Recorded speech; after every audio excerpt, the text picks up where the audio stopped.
le problème, c'est que Joséphine est restée une grande muette dans l'histoire. Sa correspondance est en fait assez factuelle, elle n'a pas de journal, elle n'a pas de mémoire, donc tout le monde a parlé à sa place à diverses époques et suivant son intérêt, suivant son propre roman de sa vie. Et donc en fait, elle est devenue imaginaire et racontée par les autres. Au départ de son ascension sous le Directoire, c'est très clair que ce régime qui est combattu par les royalistes, mais aussi les républicains, elle est une cible, comme tous les autres. Donc déjà, pour les royalistes et les républicains, une légende noire naît, où apparaît la femme volage, où apparaît la femme d'intérêt, où apparaît toute cette légende noire qui va ensuite prospérer. Ensuite, il y a la propagande anglaise qui là est contre Napoléon et son régime, mais qui s'en prend aussi évidemment à Joséphine, qui l'appelle d'ailleurs la maîtresse de Barras, hein, jusqu'à la fin. Donc c'est dire, et là encore ça se développe. Il se trouve que plusieurs acteurs qui ont été déçus et qu'elle a trahis, en fait, hein, comme Barras, avec qui elle a commencé, on peut dire, sa carrière politique, et avec Napoléon, elle s'est retournée contre lui, hein, puisqu'ils l'ont renvoyé dans ses foyers.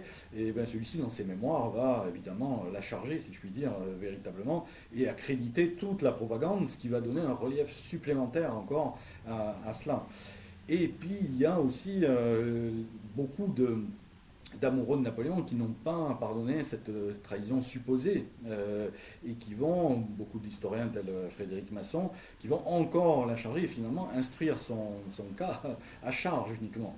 Parce qu'il y a un trop grand amour pour Napoléon et il ne supporte pas que cette femme-là ait eu ce rôle d'ailleurs ou ait eu ce comportement supposé. Donc, dans l'historiographie, ça se retrouve.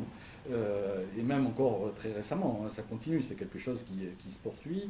Et donc la Joséphine de Beauharnais, en fait, cette femme volage, dépensière, évanescente, continue d'imprimer les esprits, tandis qu'en réalité, celle qui est née à la Martinique était bien, bien différente. Alors il y a eu aussi effectivement la famille Bonaparte qui a détesté. Hein, Lucien, dans ses mémoires, dira à son frère, je lui ai dit, moi aussi j'ai divorcé, mais moi la mienne n'était ni vieille ni puante.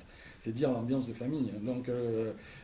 Donc les Bonaparte aussi ont changé à des moments différents. Mais Murat, Joseph, Lucien, Louis, qui n'a pas pardonné d'ailleurs que Joséphine lui fasse épouser Hortense avec Napoléon, etc., etc. Donc tous ont aussi rajouté dans leur mémoire, dans leurs écrits, quelque chose sur Joséphine d'assez négatif.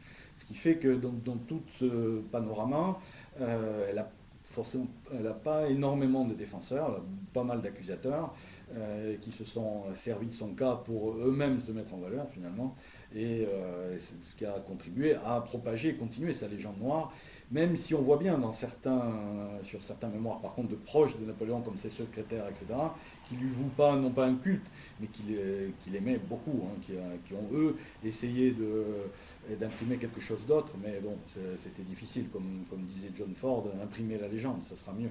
C'est ce que j'ai essayé de ne pas faire justement.